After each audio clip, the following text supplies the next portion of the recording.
Hello, I'm Gavin Horgan, Headmaster of Millfield School in Somerset, the largest co-educational boarding school in the UK. Welcome to the Millfield Way Podcast. Here, you'll hear from teachers, coaches and students from Millfield and Millfield Prep School. Millfield is traditionally different, and this is the Millfield Way.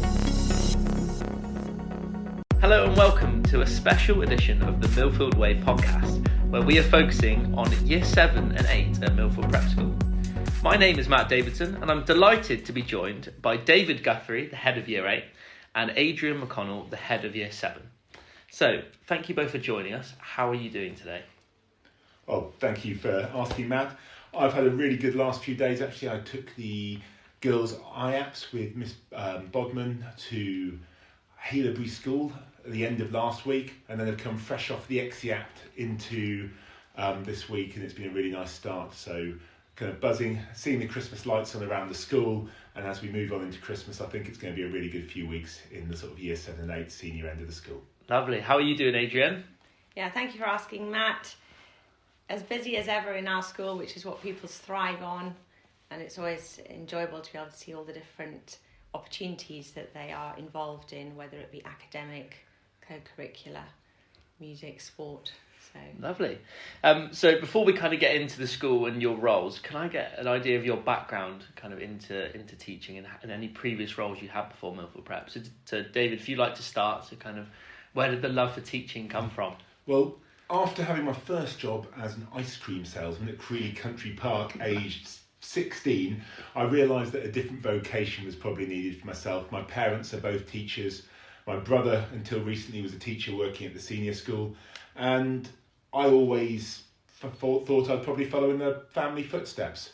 I have worked in education now since I sort of left university at 21. I did a couple of years unqualified in a fantastic Quaker school near Reading. I then spent the first 10 years of my qualified career working at a big all-boys grammar school of about 1,400 boys, so a very different entity to Millfield Prep School. And then my family and I wanted to get back down to my Devon roots where I grew up and made it down as far as Somerset, and have been here now. This is my 8th year at the school, and I absolutely love it here. 8th year, nice. What about you, Adrienne?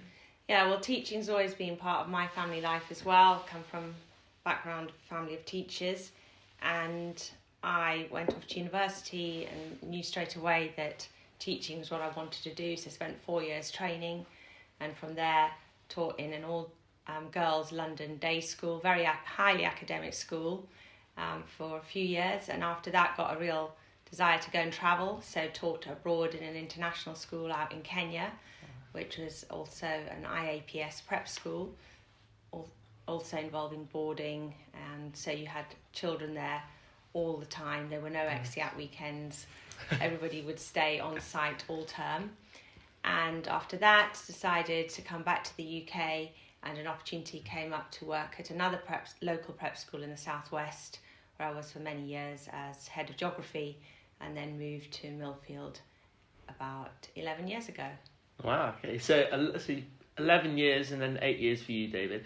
So how long have you been heads of Year 7 and 8 for? Do you know, I'm putting you on the spot here, do you know?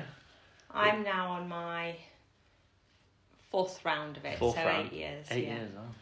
Well, I was appointed into the role at the school as a head of year, and previous to that I'd worked pastorally at the Royal Grammar School as well. So I think in this role, or similar now, must be 9 or 10 years. So you both mentioned that you had kind of education in your family with parents that were teachers. Is that what you say would inspired you the most to get into teaching, or was there a certain teacher you had when you were younger that made you want to teach? Is there something that kind of inspired you? I think for me it's more just the enthusiasm that children of this age bring to life. Definitely. That really made me want to be involved, particularly in the sort of 7 to 13 age group, where children are still wanting to really have a passion for learning, and they're already now at the age where they can write, read, do up the shoelaces, so just a little bit older, and before they go off onto senior school years, you just grasp that sort of enthusiasm for broadening their horizons in life. Oh, that's really nice. What about you, David? I think for myself it was volunteering down at the local cricket club when I was probably about 16 or 17, doing some coaching down there, seeing how kids responding to it, really hooked me into wanting to be a PE teacher. I found something that I was good at. I found it very, very rewarding, and the rest sort of embedded as I went through sort of university, and after university decided, I was going to go for my PGCE and go for it. Nice. A lot of people that we've spoken to on the podcast before have said there's kind of this feeling you get when you're with a child and something clicks and they learn a skill, or something that you teach them, then they process it.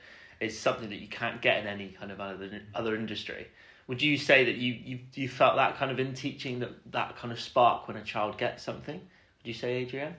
Most definitely, when you just see that little flash of excitement go off in their mind when they know, yes, I can do it now, or when they discover a new fact.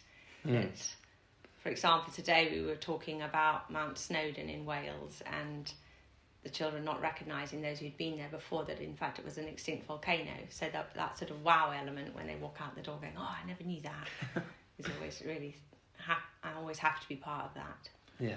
And actually, in our current roles, I think it's taking that one step further, and it's the joys of the whole holistic jigsaw puzzle of making sure that all the different elements in the child's life, whether it be pastoral, whether it be co-curricular, whether it be communicating with the boarding, all fall into place. And maybe if someone is struggling in school and you look very carefully at why they're struggling, you try and put the solutions in place, that you can make a massive difference to that young person's life. And that's a huge reward for me in the current role, because you can have that little connection one-on-one sometimes in the classroom, but when you're doing the pastoral roles in school, you can really dissect about what's making the children tick and try and put some changes in place to make every day better for them. Definitely.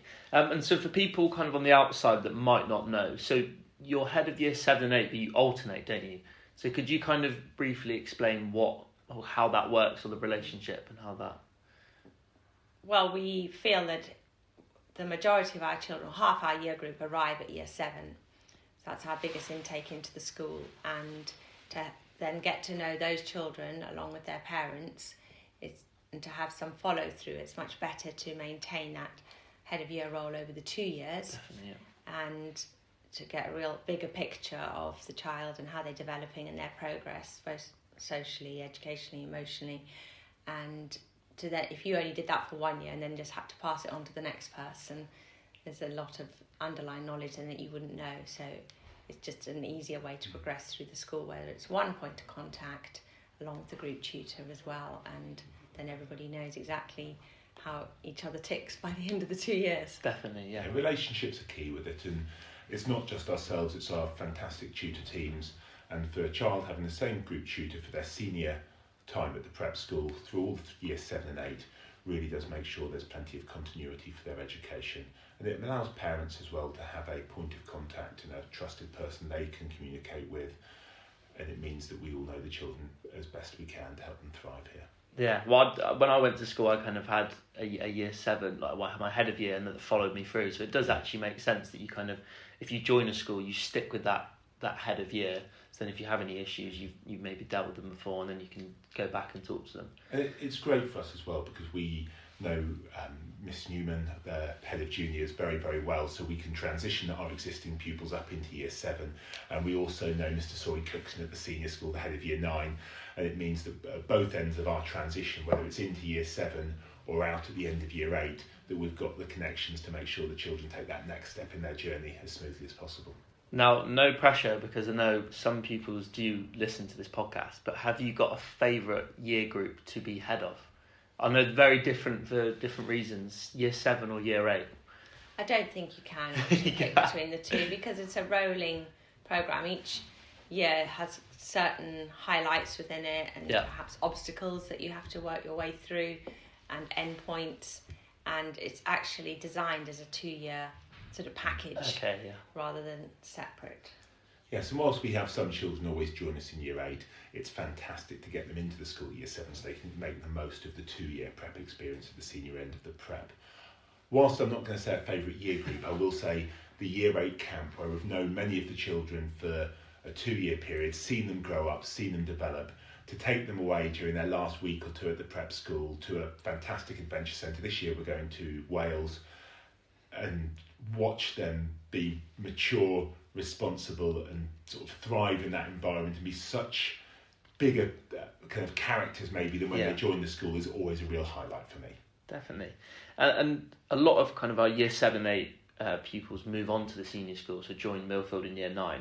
How do you help prepare them for that transition to the senior school? I know you have a partnership with kind of the teachers up there and the head of year 9, as you said, but is there anything in place that helps that transition? Well, to begin with, academically, we have what's called the Brilliance Curriculum, which is the heads of department at the prep school working in collaboration with the senior school head of department, where we've designed our own bespoke curriculum that covers year 7, 8 and 9. And then obviously when they move into Key Stage 4, then it works towards GCSE. But certainly down at the prep school, that's our academic preparation, is a through curriculum. And this really helps the children with progression, reinforcement, and also stops repetitive topics being taught when we have a good Key Stage 3 curriculum. Dave, you might want to add about other sides of school life. Well, yeah, the one I was going to say is I genuinely, passionately believe all areas of pastoral care at Millfield are really industry-leading, fantastic. We care about the children at the school, but we have to make sure that care is age-appropriate. And at the prep school, we want to make sure we're nurturing, helping children grow to be able to take on the added responsibilities of going to a very large boarding school. And I think the stage progression we're able to do that with the slightly smaller boarding houses, maybe the closer relationship with the group tutor, the little bit more parental contact, but hopefully kind of reducing that as they go through the 7 and 8 process to help the children become more independent, because we want to get them to be kind of leading their journey. It's very important that they are responsible for it as much as possible. And I think giving them that responsibility in a way that they can control, in a way that they can own, is really important for their development. So, and that will be different for each child at times, but the more responsibility that they can take on by the time they leave the prep school, the better we've prepared them to thrive in year 9. And it's something, you talk about independence, so they get tasted, well, not tasted days, but haven't they got one coming up, the year 8 in a minute, where they're going to the senior school and looking around the campus like in a group, but as pupils? So we've got the walkabout, which is the old term. We had an Australian headmaster prior to Mr. Horgan, and so we had a walkabout where the year 8 pupils went up with their parents. And this is a special thing for our existing students, so they feel a little bit different going up there. We also have some various things in the summer term. They have a sports familiarisation day at the senior school. We try to make sure they have different opportunities to go up there. For instance, they'll go up and see our year 8 play or year 7 8 play this year when they go up to see the Lion King. There's some science exhibitions up there at different points during their 7 and 8 journey as well. We want to make sure they understand the opportunity that's awaiting them at the senior school, but we also have to understand that whilst the prep school makes up over 50% of the children who go into year 9, there's a considerable outside intake as well, which just increases the Millfield mix as they go up and progress through the school. Definitely. And the children are also a very big part of the progression, where they've helped to fill in transfer forms as well. So they get to give their viewpoints about what they've been involved in at the prep school, what they're looking forward to about senior school life, which actually gets handed to the group tutors, so that when they move up there, they've already got some background knowledge about our children, which is really informative. And academic staff and learning support, EAL, also feed into that. And is that quite helpful as well when you look at it kind of after they've left and say, this is what they enjoyed, this is what we can grow? It's a really good overview of their time at the prep school. It's all internal, but obviously it's a good reference point if we ever would need it alongside their formal school reports. I think that's a really good point as well, Matt. And one thing it's easy to forget sometimes is how much pupil voice goes into the journey of the year 7s and 8s at the prep school. We have a student council, a food council, a digital council, and all these different areas of school where we take the pupil's voice and bring it right the way to Mr. Thornburn to hear, so all the senior leadership in the school have a good understanding of the pupil's views. So, and we, on top of that in year 8, then expand onto a monitors programme where our year 8s take responsibility for different aspects of school, whether you walk across the pre-prep playground. It's just wonderful to see our year 8s taking such a lead and sort of helping our youngest members of the school community grow and flourish and have those role models to look up to, and they help in many different areas of the school. So that culture is something we really want to embed as they go through as well. Definitely, and it's something I've noticed even kind of around campus when they've had those break times where they've been looking after younger years, and then at lunchtime they'll have a conversation with them about what they've kind of been up to, and it's really nice to see that link from kind of some year 2 up to year 8, and it's really nice to have that connection. So just moving on, so a lot of other schools, a lot of other prep schools would end in year 6, and then a senior school might start in year 7. What do you think the benefit of having a prep school that goes up to year 8 and then a senior school that starts in year 9? What do you think the benefits of that are? It certainly helps to keep children, just stay a little bit younger for a little bit longer, and nurture and care for them and give them the right sort of direction in how they develop it into young adults at what is quite a challenging time in their lives, those sort of going into teenage years between 11 and 13. And very often then by the time they leave us, they have been given the right coping mechanisms, strategies to cope with more challenging situations in a much smaller nurturing environment at the prep school. And we see children who might arrive, say at the start of year 7, who are very quiet, insular, and by the time they leave year 8, they've really flourished and looking forward to a new chapter in their life beginning. So it definitely gives you an all-round approach to life. I think we're very fortunate here at Millfield Prep School that we're significantly larger than some standalone small prep schools that would finish in year 6, and we also have wonderful facilities to come into work to each day. And I think here we can have a bit of the best of both worlds, that we still have a considerable intake into year 7, and our year groups in year 7 and 8 at the moment are about 120 in each of those year groups. So we're not as large as our senior school, but we are starting to maybe get that feeling of not being so much a junior prep anymore, but the senior end of prep, having some fantastic facilities and opportunities for the children to thrive, but still in those smaller boarding houses. Our boarders, I think the houses are around 30 normally, so the boarding houses are just that little bit smaller than the senior school, and again it gives that chance to progress without maybe feeling overwhelmed and overloaded. So I think we're really fortunate here that, unlike some maybe other prep schools which might be a bit smaller and not quite have the same depth of facility, we can offer the benefit that many secondary schools that might start in year 7 would offer, but with the sort of the advantages that Adrienne discussed earlier. Well, it ties in quite nicely to the next question, is what kind of sets Millfield Prep apart from other primary or secondary schools? And I know you mentioned facilities, but is there anything else that you can think of that maybe even academic side or like you said, facilities?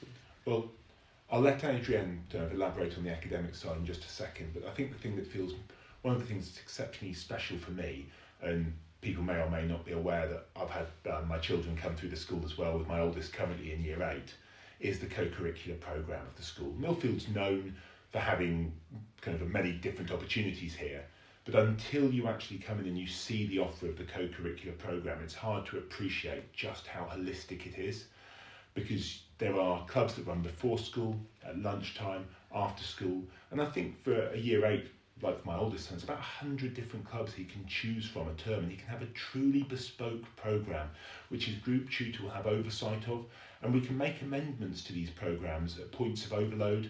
At the moment we've got the Lion King coming up, and I saw today that on tomorrow morning, because the Lion King's approaching and my son has the opportunity to be part of that, he's got some extra dance workshops starting on a Wednesday morning to make sure that quite literally something that might be his Achilles heel is worked on ready before the performance. And it's so bespoke in that way, and it's a truly joyful part of the school to see people be able to make progress in so many different areas.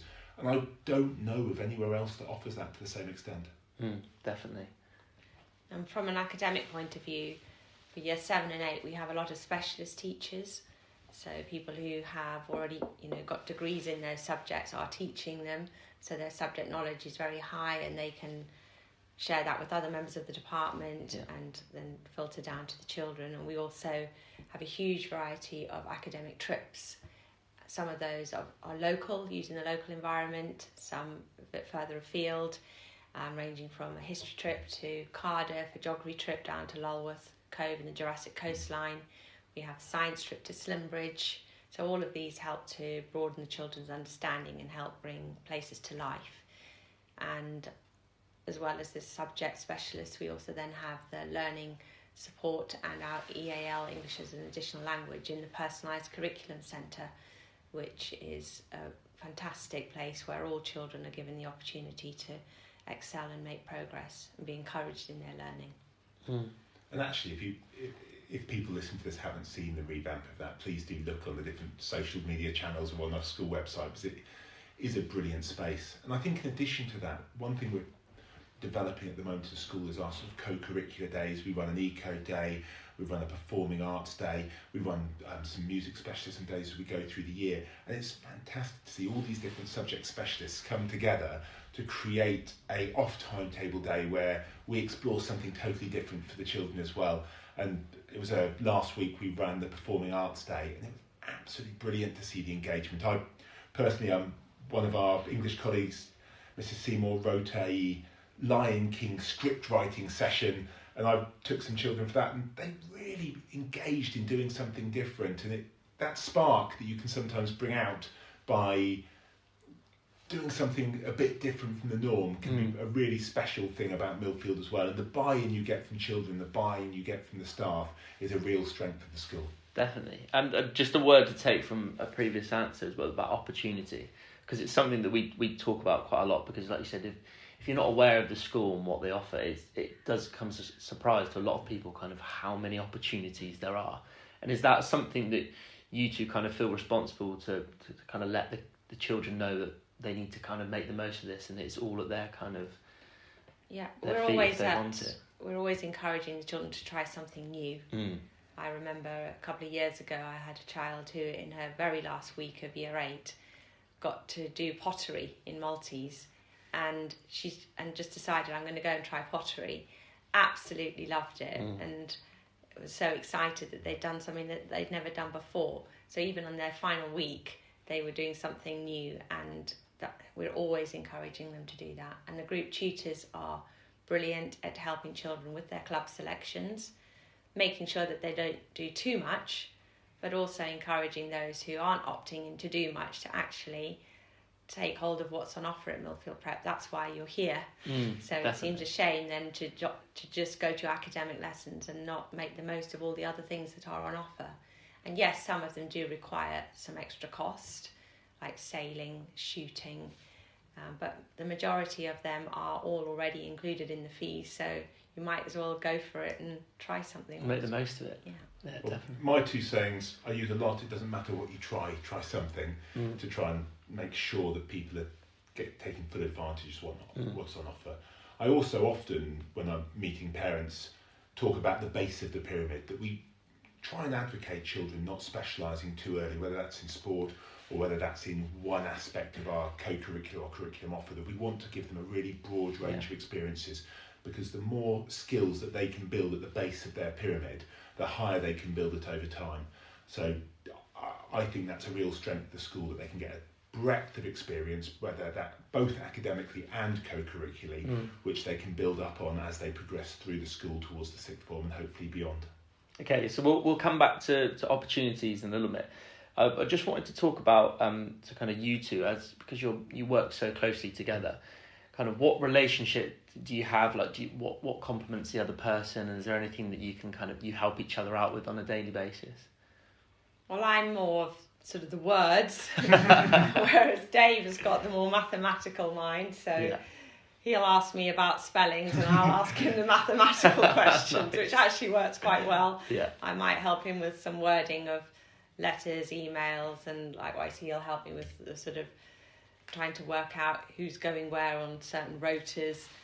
So a more mathematical mind. I think in our office as well, it leads to a great balance, because we have got different skill sets. I don't hide the fact I'm dyslexic and speak openly. We have a lot of children with additional educational needs within the school, so my written English sometimes needs a little bit of tweaking. But I personally find it's the fact that when we have conversations, we can really balance, make sure that we're balancing our ideas, and to be as objective as we can moving forward. And it's great to have a sounding board as well, because you want to when you're working with children, you don't get a second chance. You can't press rewind and just take something back. Yeah. And it's so easy to forget how profound one's impact can be. So it is nice to be able to bounce some ideas off each other to make sure we're giving the kids the best possible outcomes that we can. Because we will sometimes have to challenge when people have made a mistake. Yeah. We will sometimes have to try and make sure we're rewarding when they've done things well, and to try and do those things in a way to have the best possible outcomes. And just to move on now to boarding, because for most pupils, maybe the prep school is their first chance to board at a school. So kind of what options are available, and how often do you kind of deal with that in your heads of year as a role? Certainly when children are looking at coming to our school, if boarding is something they're interested in doing, they are invited to come and do a boarding taster if they would want to get an idea of what that's like. We have a lot of children brand new into boarding at the start of year 7, and moving away from home is a big deal, and we understand that. But I think what they'll find is that they're not on their own, and so the boarding house teams in the girls and boys boarding houses are very good at helping the children to settle in and establishing routines within the boarding house that they then become familiar with. And I think one of the great things here is we have a lot of boarders. Yeah. I've worked in prep schools where at the weekends there aren't many children left, and you certainly would feel like you're the one left behind. And whereas here that doesn't happen at all. You can have up to 100 boarders in at the weekend with loads of different trips, as well as Sundays where you can have a bit of downtime. So it's balancing that. But they're kept busy, and there are loads of activities available, and lots of information in the newsletters show what all the different boarding houses are doing. So I think our boarding staff are very experienced, and they certainly will help children settle quickly. I think it's also important that we distinguish that when the children go back to their boarding houses, they're going to a home-from-home environment.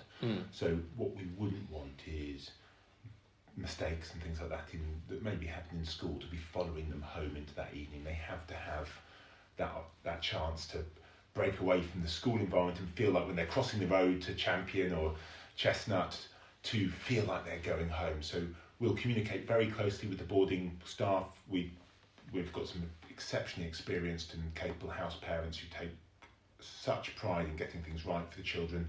Mr. Bingham, our director of boarding, is hugely experienced as well. So there's that trust and communication between us all to make sure that we know everything that's going on, but we also have to make sure the children feel like after their day at school, they're going home to their boarding house. Definitely. And make it feel like there is that little bit of separation sometimes between their academic day and their boarding home. Definitely. And do you feel like a lot of the conversations you might have with as your roles of heads of year involve boarding? Do a lot of the people sometimes ask you questions that maybe you then offer some advice?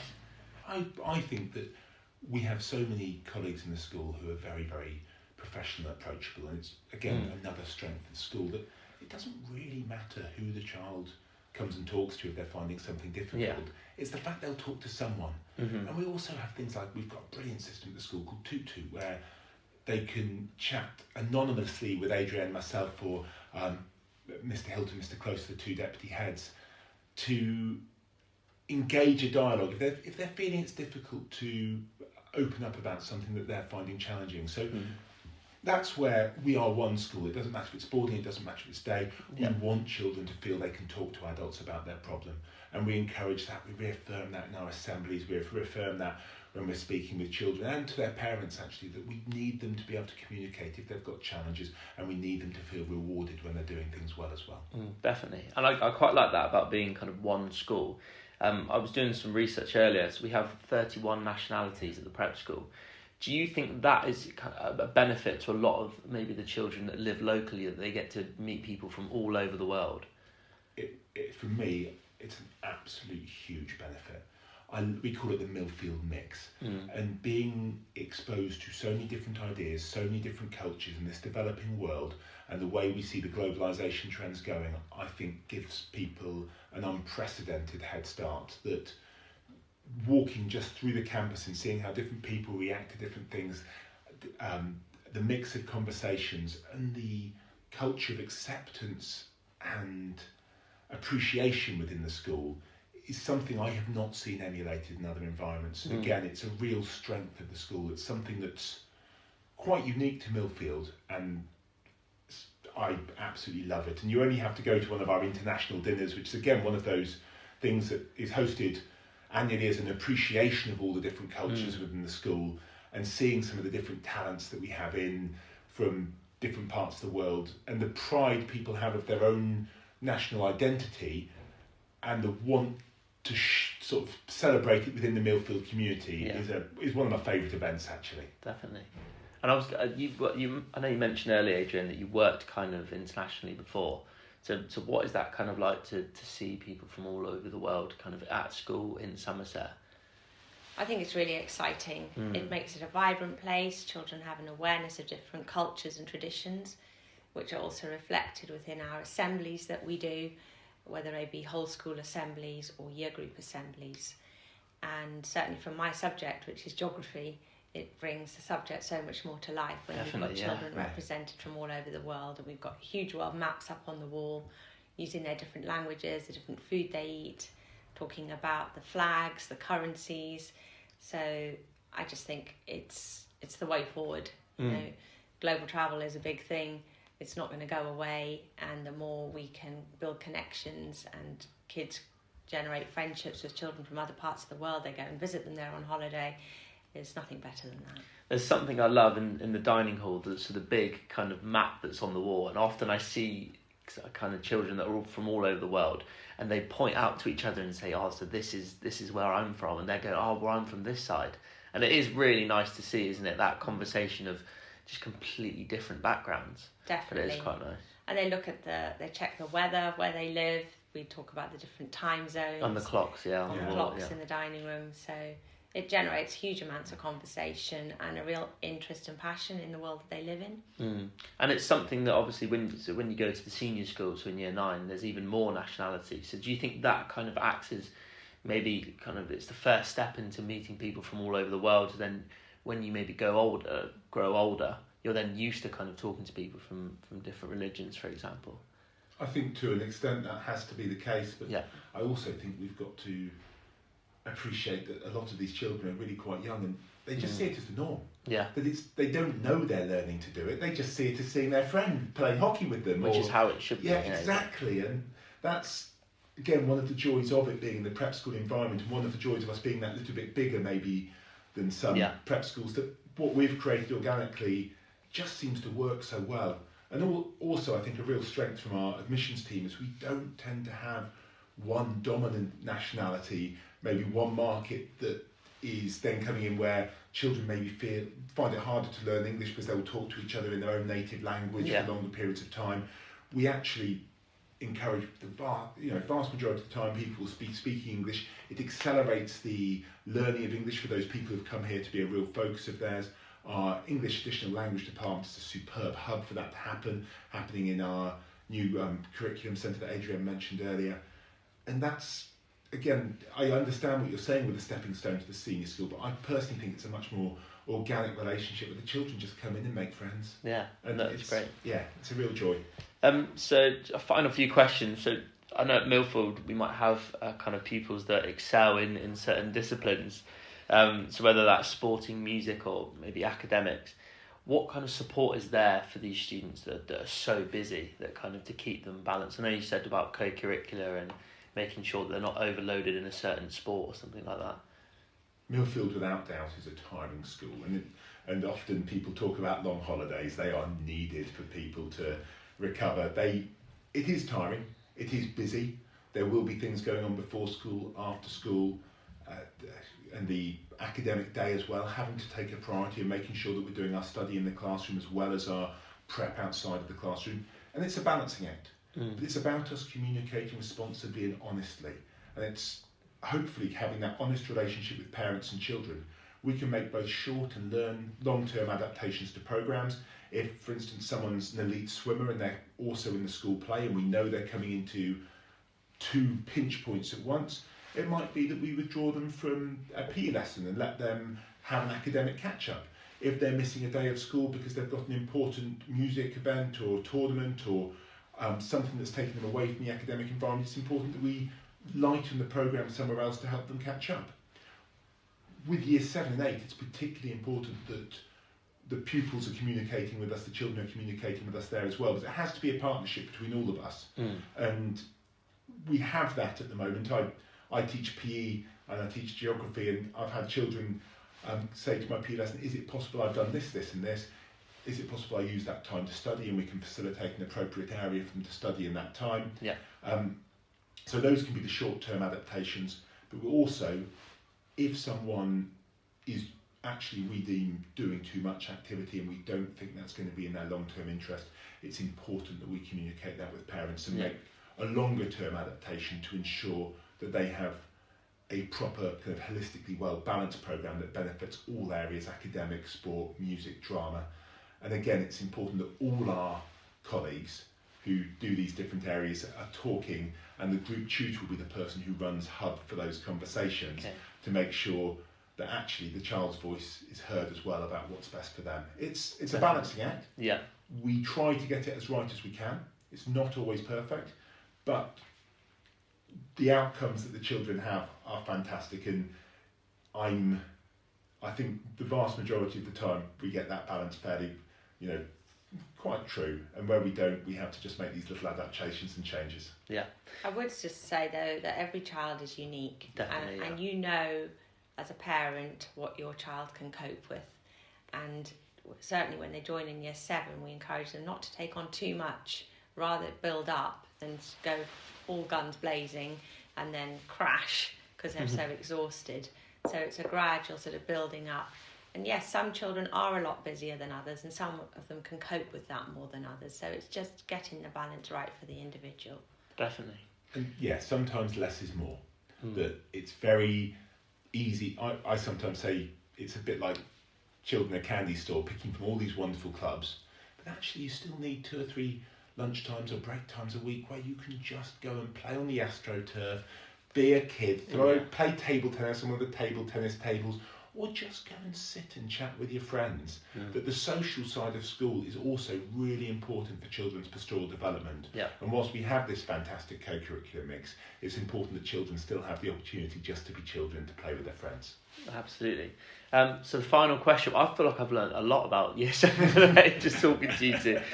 So the final question we ask everyone this, and it's normally to sum up kind of Millfield Prep School, but I'm going to change it slightly. So you could sum up years 7 and 8 at Millfield Prep School in 3 main takeaways. What would they be?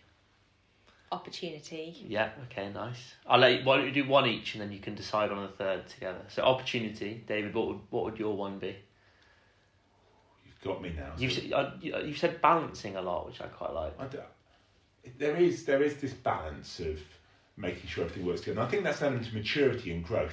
So actually, I think I would go growth more than because it's that growth in individual. I think is so much what we see, and we talk when we're talking as colleagues in the staff room of the amount of times how much they've grown, how much they've developed, and there's that pride of discussing with each other of where their journey's taken them. So I'm going to go growth. So we've got growth, opportunity. What is the third one going to be? What do you think? I would say it'd be linked to, we're a very forward-thinking school. Yeah, so I'm thinking along that, and with the school values and about the individuality of the children being themselves. That I love the fact we're a school that doesn't try and sort of clone everyone and make everyone conform to a very kind of rigid model. There's a lot of room for individualism here. So the BU value of the school, I think, is really key. I'll let you have that. So growth, opportunity, and BU. Yeah. Happy with those? Yeah. Perfect. Right. Well, thank you both for joining me. I hope you've enjoyed being on the Millfield Way podcast, and thank you to all the listeners for listening to this episode of the Millfield Way podcast. Goodbye. Thank you, Matt. Thank you, Matt.